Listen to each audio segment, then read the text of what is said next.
Attends. 2, 1.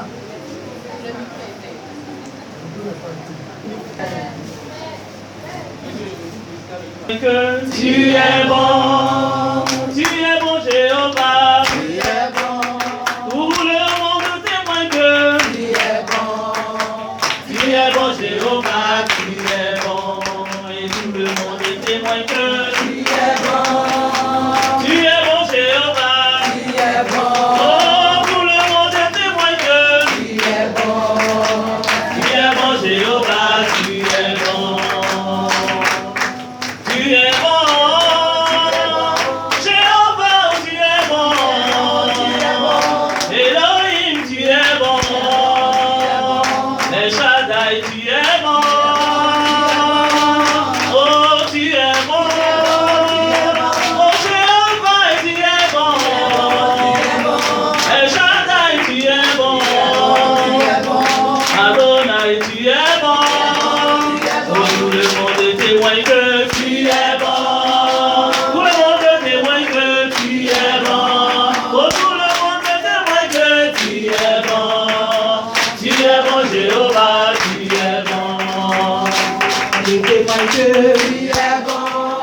Tout le monde témoigne que tu es bon. Tout le monde témoigne que tu es bon. Tu es bon, Jéhovah, tu es bon. Tout est accompli, le balai déchiré. Tout est accompli, victoire. Tout est accompli, le balai déchiré. Tout est accompli, victoire. Tout est accompli, le balai déchiré. Tout est accompli, victoire. Tout est accompli, le balai déchiré. Tout est accompli, victoire. Seigneur, ta parole est vérité. Amen. Ta parole est vérité. Amen. Yahweh Jireh, ta parole est vérité. Amen. Ta parole est vérité. Amen. Jésus, ta parole est vérité. Amen. Ta parole est vérité. Amen. Jésus, ta parole est vérité. Amen. Ta parole est vérité. Amen. Il est le même hier, aujourd'hui. Il est le même éternellement. Il est le même hier, aujourd'hui. Il est le même éternellement. Je proclame Jésus. Il est le roi. La vie de tous les jours. Il est le roi. La vie comme appartient. Désormais. Avec Jésus, je régnerai à jamais. Il est venu pour nous sauver. Alléluia. Jésus le roi. Seigneur. Il est venu pour nous sauver. Alléluia. Jésus le roi des rois, le Seigneur des seigneurs. Il est le roi, il est le roi des rois. Il est le sauveur des sauveurs. Son nom est Jésus, Jésus, Jésus, Jésus. Oh, il est le roi. Oui, au nom de Jésus.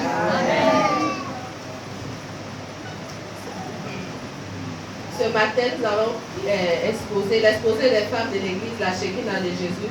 C'est la famille Abigail et Tabitha. Donc, je vais présenter les membres du groupe. Je suis la servante Sophie Nadège, la monitrice Moni Oucho Gisèle, Madame Kouaron Capeux, Maman Baédith, Maman Bléoué, Madame Tibi Adel. Le thème, c'est en deux questions. La première question, la contribution des femmes dans l'avancement de l'œuvre du Seigneur de Genèse à Apocalypse. Et la deuxième question, c'est comment comptons-nous appliquer à l'Église la Shekinah de Jésus-Christ. Nous allons présenter sur le plan matériel.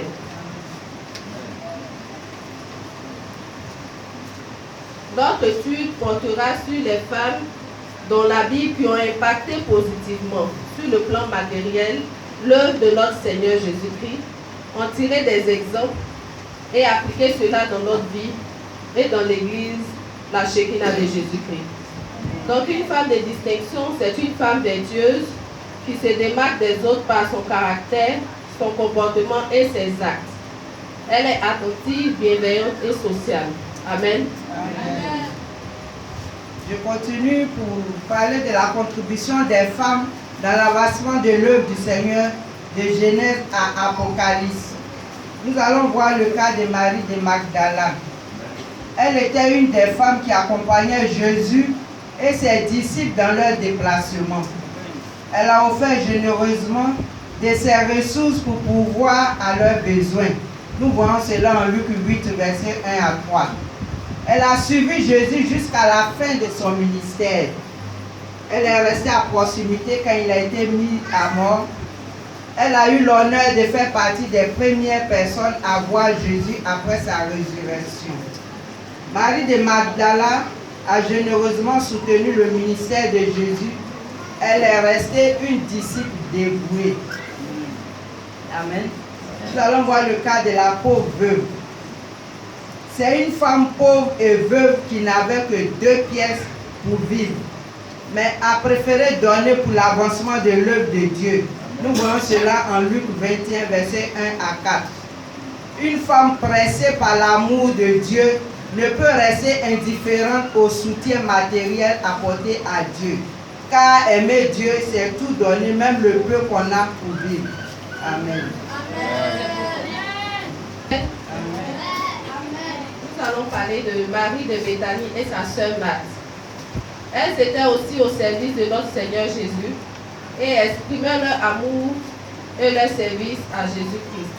Elles étaient hospitalières et le servaient avec leurs biens en mettant leur maison à sa disposition à chaque fois qu'ils venaient à Béthanie. Luc 10, versets 38 à 41. Une autre fois, Marie a manifesté son hospitalité en lui versant sur les pieds et la tête une huile parfumée très coûteuse. Elle a humblement honoré Jésus, même si cela lui a coûté beaucoup d'argent. Elle faisait passer le culte de Dieu avant ses activités. Nous voyons cela dans Matthieu 26, versets 6 à 7. Je vais vous parler de Jeanne, femme de Souza et Suzanne. Elles ont aussi soutenu Jésus et les disciples activement et matériellement. Nous voyons cela dans Luc 8, versets 2 à 3. Je vais vous parler de Lydie. Elle est présentée dans la Bible comme une femme qui craignait Dieu. Cette femme entrepreneur, vendeuse de tissus rouges de la ville de Thyatire, a offert l'hospitalité à l'apôtre Paul. Et cette femme et ses collaborateurs, elles voulaient aussi faciliter leur voyage missionnaire vers la Macédoine en les soutenant avec ses moyens. Actes 16, versets 14 à 16. Je vais vous parler aussi de Tabitha. Elle était une femme juste qui habitait la ville de Jopé. Elle était disciple de Jésus. De nombreuses personnes faisaient beaucoup de bonnes actions. Acte 9, verset 36. Parler de la veuve à Sarepta. Dans le livre de 1 Roi 17, verset 8 à 24. Cette veuve a donné à boire au prophète Élie. Elle a aussi préparé poignée de farine avec un peu d'huile qui lui restait pour la nourriture du prophète. Malgré qu'elle n'en avait pas assez, elle, pour se nourrir, elle et ses enfants, elle a été bénie. L'huile et la farine ne manquaient point dans sa maison. Amen. Nous allons aussi parler de la Sunamite. Elle a accueilli chez elle le prophète Élisée, qui trouvait chaque fois chez elle un accueil. Et le couple construisit pour le serviteur de Dieu une chambre haute. Je vais vous parler aussi de Rahab. Elle était une prostituée qui vivait à Jéricho, qui est devenue une adoratrice de Dieu. Amen. Elle a caché 2 Israélites qui était venu espionner le pays. Elle a agi ainsi parce qu'elle avait entendu parler de la façon dont Dieu avait délivré son peuple contre l'Égypte. Elle a montré son hospitalité. Josué 2, verset 1, 24, 6, 25. Matthieu 1, 5, 6, 16. Amen.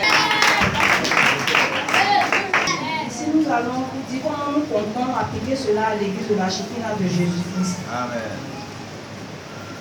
Pour pouvoir appliquer ce que ces femmes ont fait dans la Bible, nous devons aimer le Seigneur, Amen. aimer son prochain, obéir à la parole de Dieu, être fidèle, manifester notre foi envers Dieu par des actions concrètes, capter le besoin et le satisfaire dans la discrétion. Ne pas attendre de faire les choses en groupe. On peut le faire de façon individuelle. Amen. Entreprendre pour pouvoir soutenir l'œuvre de Dieu. Amen.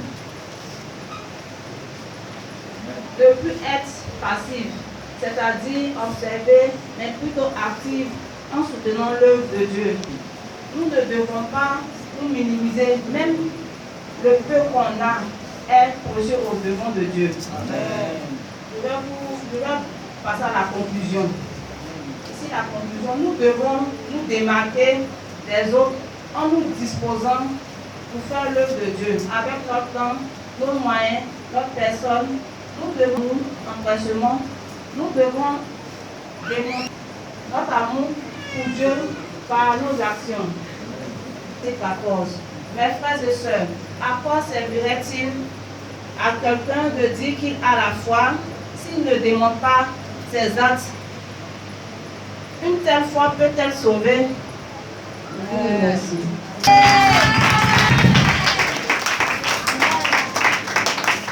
Assemblons louer le Seigneur, il est vivant. Assemblons louer le Seigneur, il est vivant. Assemblons louer le Seigneur, il est vivant.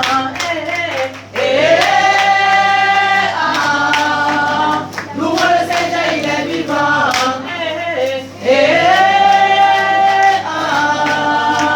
Louer le Seigneur, il est vivant. Assemblons dans le Seigneur, il est vivant.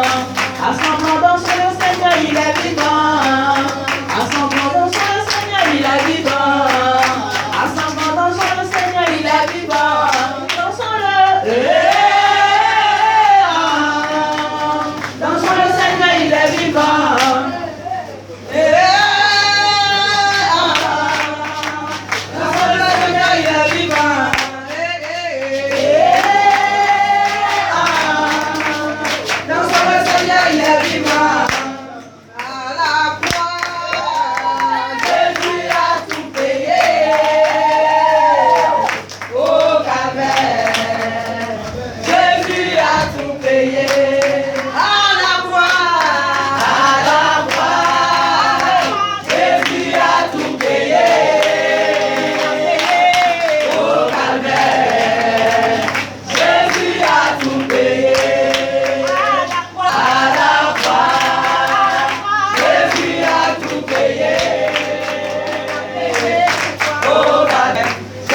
Ensuite,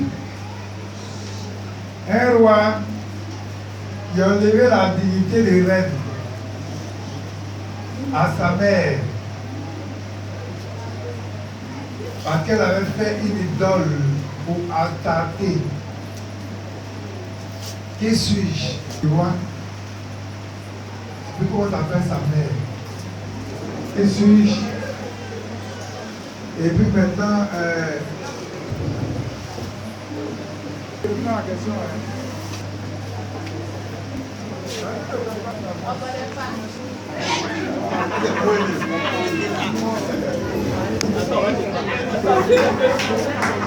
Le roi s'appelle Asa. Et s'appelle. Donc, déjà, ça c'est loin.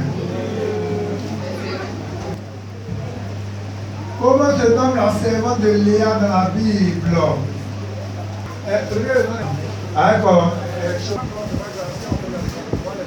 Question numéro 17. Question numéro 17. Comment appelle-t-on la fille aînée de Saül, promise à David pour épouse? Une autre. Saül, là, c'est pas très curieux. 18, verset 17 à 19. Le roi des Philistins qui a pris Sarah pour femme.